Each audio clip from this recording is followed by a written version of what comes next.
Looks like Mykhailo Mudryk might have run out of time at Chelsea and is sprinting towards his new career.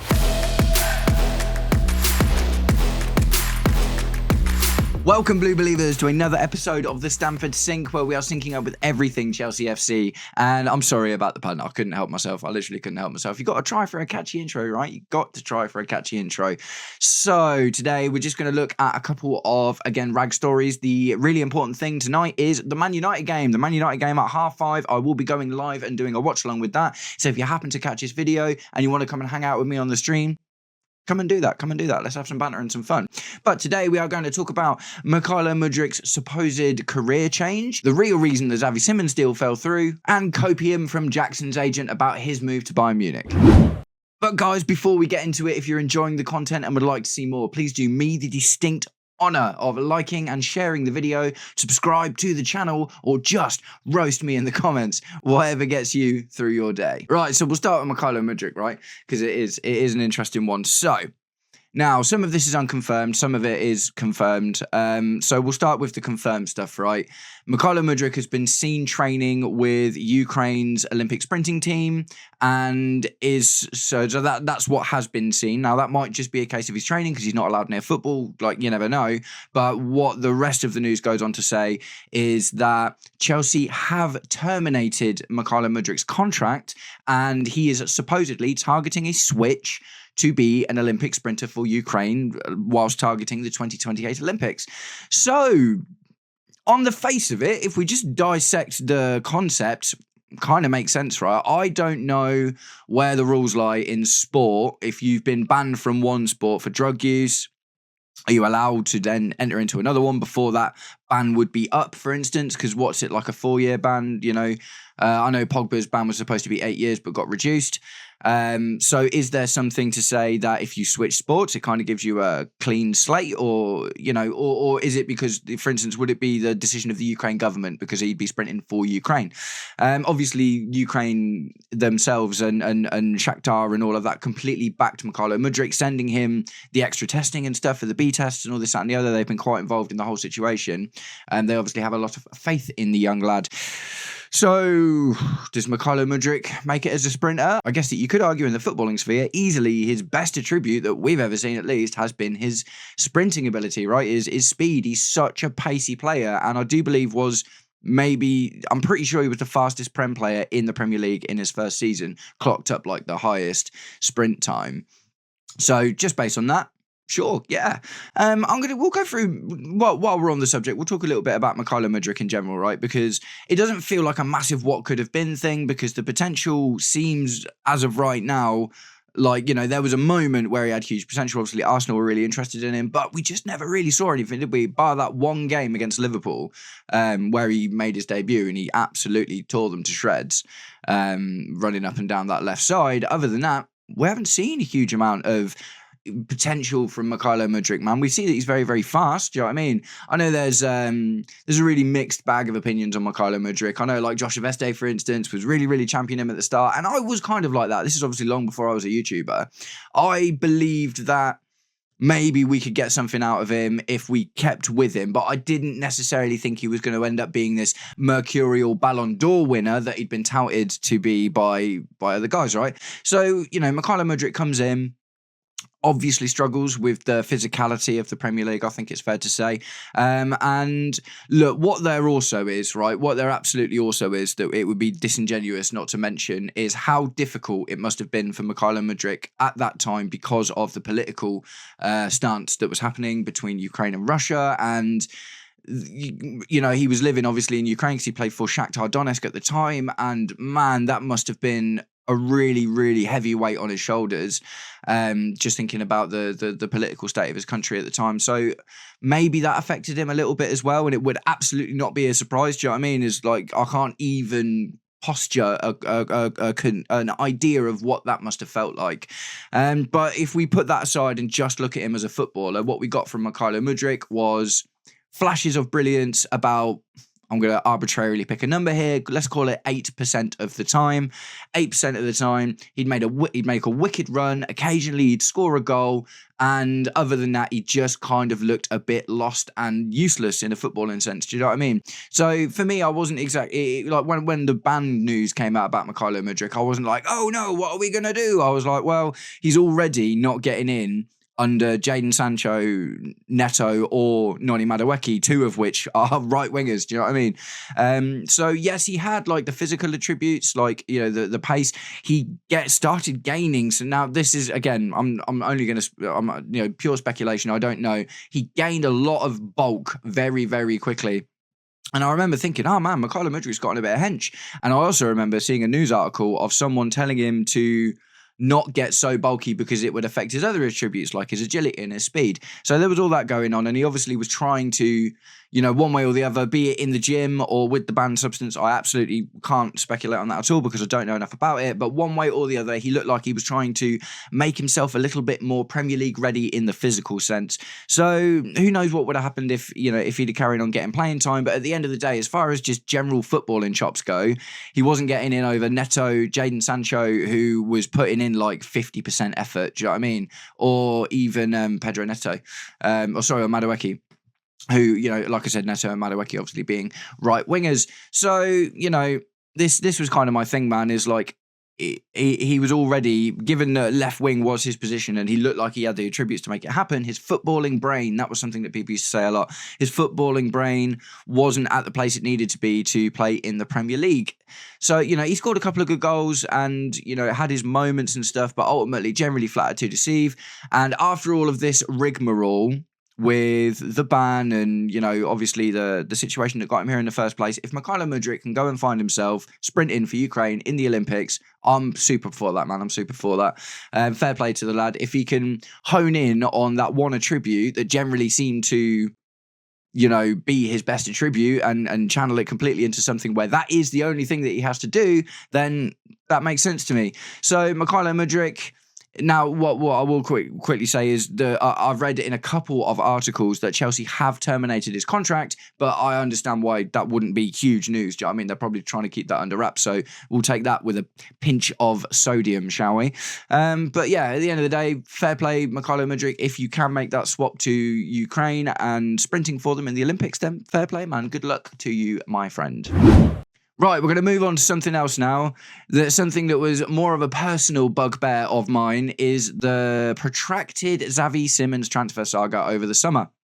So, I'm going to level with you now as well. I'm going to open up the door into a little YouTube secret. I had pre-made a video assuming that Xavi Simons was going to sign for Chelsea, because at one point it seemed like it was a week away. That video was a Who's the Better Baller video, and it was Xavi Simons, Rayan Cherki and Florian Wirtz, all from their last seasons. I put a lot of time and effort into it, and when it seemed like it was so close, do you know what I mean? It seemed like it was so close. So this is just my, obviously, lesson learned from me, do you know what I mean? 100%, it's not even necessarily not to do stuff like that. It's just to know that if you do stuff like that, sometimes it's not going to come off.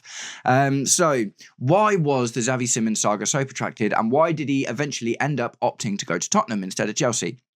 So there was so much weird noise about it, man. Fabrizio Romano was banging his drum about this deal for like a month. Do you know what I mean? From when we first started hearing about it. I remember when we first started hearing about it as well, it was going to be like super cheap. The initial rumblings were like £40 million. Do you know what I mean? I was like, okay, wicked. Yeah, that's really cool. I did some real big deep dives into him on my channel and looked at his kind of career and his history and where he came from and all the loans he's been on and, the proposed attitude problems and this, that and the other. We all got really involved in the Xavi Simons saga, didn't we? And then all of a sudden, it was like, oh, okay, it's not happening. And then what the news was is, we've got to sell Christopher Nkunku. When we sell Christopher Nkunku, we can buy Xavi Simons. Then we sold Christopher Nkunku, and we didn't buy Xavi Simons. We got Garnacho, which was always the plan anyway. And by the sounds of it, and I'm pretty sure Fabrizio Romano had come out saying the plan is to get both Garnacho and Xavi Simons. Got Garnacho, no sign of Xavi Simons at all. And then all of a sudden, out of nowhere, it starts heating up again and he's in London. And we're like, mate, what's going on? This is mad. And then he signed for Tottenham, man. And that is actually what the news had been stating, that he'd gone to sign for Tottenham. So the agent of Xavi Simons has come out, and this is where it's maybe a little bit less hyperbole and a bit more believable, and stated from their side that Xavi Simons wanted €195,000 a week, and Chelsea were like, no, that's too much. So what that says to me is I was actually right. I made a call that was right quite early on. I said because do you remember Xavi Simons had pulled himself out of the Red Bull Leipzig team, and that's when it felt like things were going to happen, because normally that's when things happen, isn't it? He stops, he pulls out the preseason tour and he wants to just be available to make that Chelsea move. And then within like a 3-4 day period of that, he rejoined the Red Bull Leipzig team and then started playing in preseason again and then started the season with them. My assertion was I thought that was the moment that the deal went wrong. And for some reason, it was still being purported in the media that it was a possibility. And maybe it was. Maybe dialogue was kept open. Maybe they were trying to find something they could do. Maybe Chelsea were trying to sell more players, or there were lots of talks about selling players to Red Bull Leipzig as well, like Christopher Nkunku and even Tyreek George. Do you know what I mean? There was a lot of talk, so maybe that's why it carried on. My initial assertion was I think that deal actually died when he rejoined the Red Bull Leipzig team in the first place, because that must have been something to say to him, this deal's either off or it's really, really far away from happening. So it looks like that may well have been what happened, right? Because he wanted too much money and Chelsea weren't willing to pay. Obviously, we ended up going in for Fermin Lopez, and that didn't play out either. So we are now a little bit short in the attacking midfield department, although we did pick up Facundo Buonanotte on loan from Brighton, which was a really interesting signing in itself, and I'll be interested to see the lad play a little bit more. I'm pretty sure he's going to start in the Lincoln game. So that's it, guys. That is the reason why the Xavi Simons deal didn't end up working out. After all of the rigmarole, all of the talks, the proposed protracted talks of Fabrizio Romano banging his drum on Twitter every single day. Chelsea's still talking to Xavi Simons. And, even as far as when David Ornstein dropped the news about Fermin Lopez initially, Fabrizio Romano came back with like a vicious video van, and he was like, no, this isn't real reporting. Chelsea's still interested in Xavi Simons. It's still on the cards. And I genuinely thought it was going to happen, but obviously he went to Tottenham. Tottenham were willing to pay him the money, and it makes sense, man. At the end of the day, he goes into Tottenham to be eventually a first teamer. Do you know what I mean? He's going to break his way into the first team, I would have thought, in not a huge amount of time. I would argue, James Maddison's a really good player on his day, but Xavi Simons is younger, fitter, and probably going to be more available. Obviously, Maddison's had a lot of injury worries, and that will probably see Xavi Simons eventually getting over him. But yeah, that's it, man. That is the reason that Xavi Simons didn't end up coming to Chelsea, was because he wanted too much money. And it feels like we could have just been told that. And then, a lot of, I say stress. It wasn't stress. Do you know what I mean? It was just like, I get it, man. I get it. Like, reporters need something to report on. If there was any small inkling that the deal still might have been on, then that was enough for the reporters to come out and carry on talking about it. Do you know what I mean?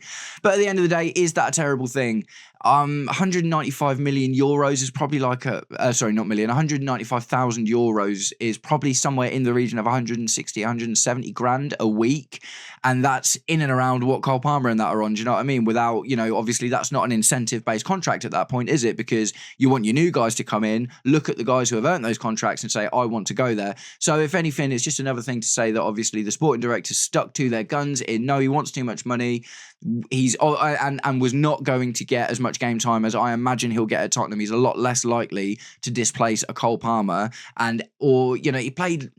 His position is a bit of a misnomer, to be honest, because he looked like he played left wing a lot at Red Bull Leipzig, but he didn't really, because they played a 4-2-2-2, and he basically ended up starting on the left, but mostly being an attacking midfielder, kind of like Morgan Rogers does at Aston Villa. But yeah, that's it, guys. That's the Xavi Simons news. Tell me what you think in the comments. Do you think that we fumbled the bag, or do you think we actually dodged a bullet with this one? Do you think that ultimately, even though we might still look a little bit light in that attacking midfield department, we've already seen against Bayern Munich, Enzo Fernandez got the proposed start in that position and Cole Palmer was moved out on the right. Is that a good thing, or did we really need someone like Xavi Simons? I really like Xavi Simons as a player, and I am not anymore, because life goes on, doesn't it? But I was a bit disappointed that we didn't end up seeing it through. But at the end of the day, he wanted too much money, and if that's going to upset the apple cart, and do you know what I mean, if then that just is what it is, man. The project's the project, and obviously we've got to put the players that are doing really well, have got to come first. Do you know what I mean? We can't just bring a Xavi Simons on the same money as a Cole Palmer or a Caicedo. Do you know what I mean? Or I say Caicedo, he's about to get a new contract. We'll find out how much that is, or even more than a Caicedo. Do you know what I mean? Because it's just like, well, what have you done? You've done okay in the Bundesliga for the last few years. We're here getting into the Champions League in the Premier League, which is categorically one of the most difficult leagues in the world. So I get it, man. I do get it, but I'd love to know what you think. And to wrap up today's little rag roundup, we are going to talk a little bit about Nicolas Jackson's agent is coming out. And so, mate, this is all been a bit mad with Nicolas Jackson, isn't it? So obviously the Bayern Munich loan happened like really, really last minute. It was all a bit of a mess at the end of the transfer deadline day. We thought we were going to be able to use that as an excuse to go and get another striker, but we didn't.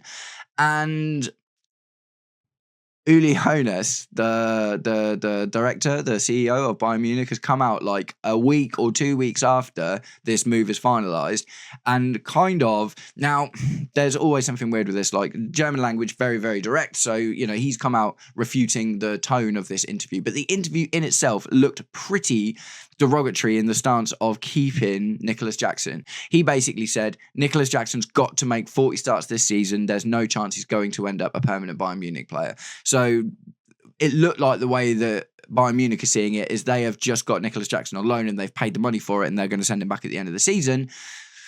That's all ruffled a few feathers here and there. Nicolas Jackson's agent has come out now, and he's not refuting necessarily what Uli Hoeneß said. He's not saying that, the 40 starts is the thing. Like, Jackson has to make 40 starts in order to make that sale an obligation, but that's just to make it an obligation. If Jackson does well this season, which is possible, the remaining amount of money to spend on him is about 65 million euros, which is just north of 50 million pounds. And Jackson's agent is basically saying that 65 million euros in today's market for a striker is a good deal. So they believe that, Jackson and Jackson's agent believe that Bayern Munich will take the option to make that permanent, because at the end of the day, that's going to be cheaper than it is for anyone else. Do you know what I mean? Because they've paid this loan fee, and that is assumed to have been part of that fee already. So that 65 million euros that we're looking at, that 50 million pounds, isn't the price. For instance, if we brought him back and wanted to sell him to an Aston Villa or I don't know, anyone else who wanted to come in for him, we'd be going back up to like the 70 million pound price tag, because that is what Chelsea value him at. Now, that will obviously depend on how he does at Munich this season. But yeah, Jackson's agent is fairly confident that it is a strong possibility that Bayern Munich will make the option permanent, not through the obligation necessarily, because it is very, very unlikely that Jackson's going to make 40 starts, but just based on the price of Jackson, his proposed ability, and the market for strikers this season, Jackson's agent is fairly confident that it will happen. So at the end of the day, again, you have to take this one with a big pinch of salt, don't you? Because Jackson's agent isn't just going to come out now and be like, yeah, Jackson's never going to make 40 starts. He'll be back at Chelsea at the end of the season, and then, because that just kind of curtails the potential for him to do well at Bayern Munich at all, doesn't it? So, it's whatever, man, whatever. It's just rag news and that. But at the end of the day, like, he does make a fair point. It's 50 million euros for Jackson at the end of the season, if he plays well at Bayern Munich, is not a bad price. Obviously, there was lots of strikers on the market this season, and all of them have gone. All of them. So unless we're looking at, and a lot of these strikers weren't like one season wonders as well. We've known about Viktor Gyökeres for a while. We've known about Ben Sesko for a while. We've known about Victor Osimhen for ages. Do you know what I mean? Obviously, Alexander Isak, like all of the potentially available strikers who were available have all moved to different clubs now. So when it comes to next season, unless there is a wash of brand new, amazing looking strikers may well be in demand again next summer. It will be interesting to see what happens, but there was loads of strikers available this summer, and next summer it looks like there might be a dearth of them now. So, based on that, maybe there is something to what Nicolas Jackson's agent is saying. Right, guys, I'm going to wrap the video up there. I've been ranting for a little while about all of this. This video is actually a little bit longer than I thought it was going to be. Whoopsie. But I am going to be live streaming for the Man United game today, so come along and have a chat with me if you fancy it. Nice one, guys. I will catch up with you all very, very soon. Take it easy. Peace.